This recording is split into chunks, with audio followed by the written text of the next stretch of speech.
Docks Marine opens 7 days a week from 8 to 5. Sales, rental, service, all in one place. It's at Docks Marine, 5803 Eichard Ridge Road. Good evening and welcome into the WHKY News for this Monday night. Rob Eastwood filling in for Ralph Mangum. Arianna Mack will have the crime report tonight. We come to you every weeknight on over-the-air TV, channel 14.2 at 5:30 and 10 o'clock, along with some regional cable systems, including Compass Cable in Morganton on channel 142. Our news is also available online every night on our YouTube channel and at our website, WHKY.com. Topping our news tonight, a Catawba County man has been charged in connection to a fatal shooting that resulted from a reported road rage incident. 75-year-old Terrell Eugene Giddens of Sherrills Ford was arrested Saturday by Catawba County Sheriff's officers. He's charged with murder and 3 counts of attempted first-degree murder. The victim in this case has been identified as 40-year-old Jeffrey Michael Guida. Shortly before 5 p.m. Saturday, deputies with the Sheriff's Office responded to a report of a shooting at the intersection of Island Point Road and Northview Harbor Drive in Sherrills Ford. When deputies arrived, they found an adult male deceased from what appeared to be gunshot wounds. Eyewitnesses informed deputies that another man shot the victim after both stopped and exited their vehicles. The witnesses also reported that the shooter fired multiple rounds into the victim's vehicle during the incident. Guida's vehicle was occupied at the time by his 3 children, ages 13, 11, and 2. Those victims were not injured. They will not be identified due to their ages. Eyewitnesses provided deputies with vehicle and suspect descriptions. Those descriptions led deputies to a residence in the 9000 block of Island Point Road. At that residence, deputies found and arrested Terrell Eugene Giddens. Giddens was placed in the Catawba County Detention Facility under no bond following the arrest. He was scheduled to make a first appearance in district court today in Newton. A man was killed in a crash Saturday in Caldwell County involving a golf cart. The deceased is 58-year-old Roy Shane Epps of Granite Falls. Saturday at approximately 3:10 p.m., the North Carolina State Highway Patrol responded to Hickory Nut Ridge Road near Bayton Church Road. A golf cart was attempting to turn left from a private driveway and pulled into the path of an eastbound 2018 Chevrolet Malibu. The driver of the golf cart, Roy Shane Epps, was transported by helicopter to Atrium Wake Forest Baptist Medical Center in Winston-Salem, where he passed away as a result of his injuries. His wife, 57-year-old Julie Safford Epps, who was a passenger, was transported to Atrium Health Carolina's Medical Center in Charlotte with life-threatening injuries. The driver of the Malibu, 33-year-old Cody Lyndon Pennell of Morganton, was not injured. The initial investigation does indicate impairment to be a contributing factor. Pennell was arrested and charged with driving while impaired.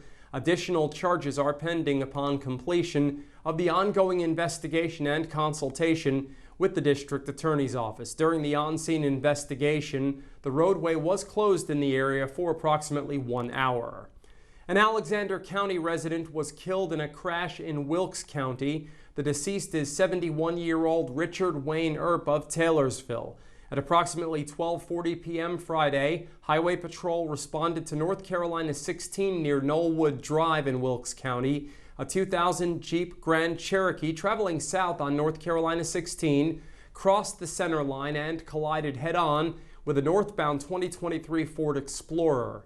The driver of the Jeep, Richard Wayne Earp, passed away as a result of his injuries at the scene. The driver of the Ford, an Asheville woman, was transported by EMS to Atrium Wake Forest Baptist Medical Center with life-threatening injuries. The initial investigation indicates speed and impairment were not contributing factors in the collision. North Carolina 16 was closed in the area for approximately 2 hours during the investigation.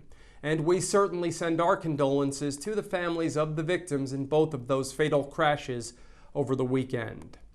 Alexander County Animal Services has confirmed that a dog living on property in the Sugarloaf area in Taylorsville near Black Oak Ridge Road has tested positive for rabies.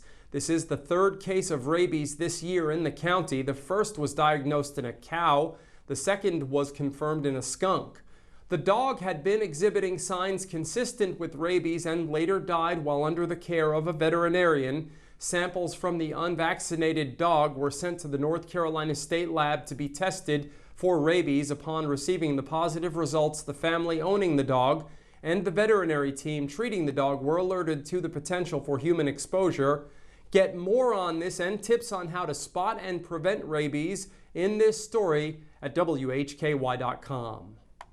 Federal Emergency Management Agency, or FEMA, Media Relations Specialist Nate Custer stopped by the WHKY studios today and spoke with WHKY's Arianna Mack. Joining WHKY in Top Stories, Nate Custer, Media Relations Specialist and Office of Internal Affairs for the Federal Emergency Management Agency. Hi, how are you today? I'm doing well, thanks. Good morning to you. Good, of course. And tell us what you've been up to as a FEMA representative. I handle media relations in 9 counties, basically stretching from Rutherford to Gaston, to Catawba, to Burke. 9 counties. I'm not directly into the middle of the Asheville area. We have 3 other people doing media relations, getting the word out to folks who are affected by Helene, what they need to do to register with FEMA, and then reporting on what the progress is that we've made. Of course. And as you go out to these counties, what do you tell people? Basically, if they don't have the word, they need to register with FEMA. If you registered with the American Red Cross, your local emergency management agency, that does not put you into the FEMA system. You register with FEMA by calling 1-800-621-3362. If you can get online, go to disasterassistance.gov. That's disasterassistance.gov.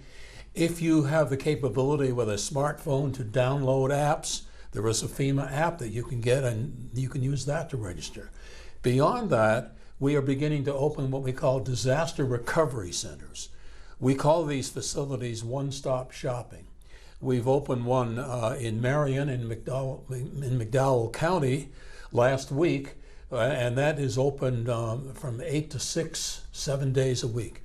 You can go in there, and if you have not registered, you can register with FEMA on the spot. If you've already registered and have questions or want your application checked, the FEMA specialist at the Disaster Recovery Center can, with a computer, look up your application, see what is in there, see if any documents are missing, answer your questions. A lot of people are more comfortable dealing across the table face-to-face with someone and talking about their personal information and their experience than doing that over the phone or online. And what would you say is one of the biggest challenges that people face with FEMA? Getting up with FEMA because of the remote aspect of some of the areas. The problems in communication, in transportation, in roads, and all that. We have spread out. We have what we call DSA, Disaster Survivor Assistance Teams. These are 2-person teams. They have FEMA ID badges, and they go to different neighborhoods and make sure that people know that they have to register. Answer their general questions about the FEMA programs, the FEMA assistance. And assuming there is connectivity, and understand the Wi-Fi is getting much better than it was a few weeks ago. The teams from FEMA can register them with tablets right on the spot. And then they're into the system. But we need to at least get them on track with FEMA and into the type of help that we can provide. Wow, thank you so much for that, Nate. Thank you for joining us on WHKY. FEMA is just to reach out, get in touch on their website, and for all of Hurricane Helene relief updates, visit WHKY. I'm Arianna Mack. Thanks, Arianna, and thanks to Mr. Custer for joining us tonight. Coming up, Arianna has the crime report. Jason Savage will have a look at local sports as he wraps up happenings over the weekend. And then we'll have our Monday Community Focus segment here on WHKY News. Stay with us.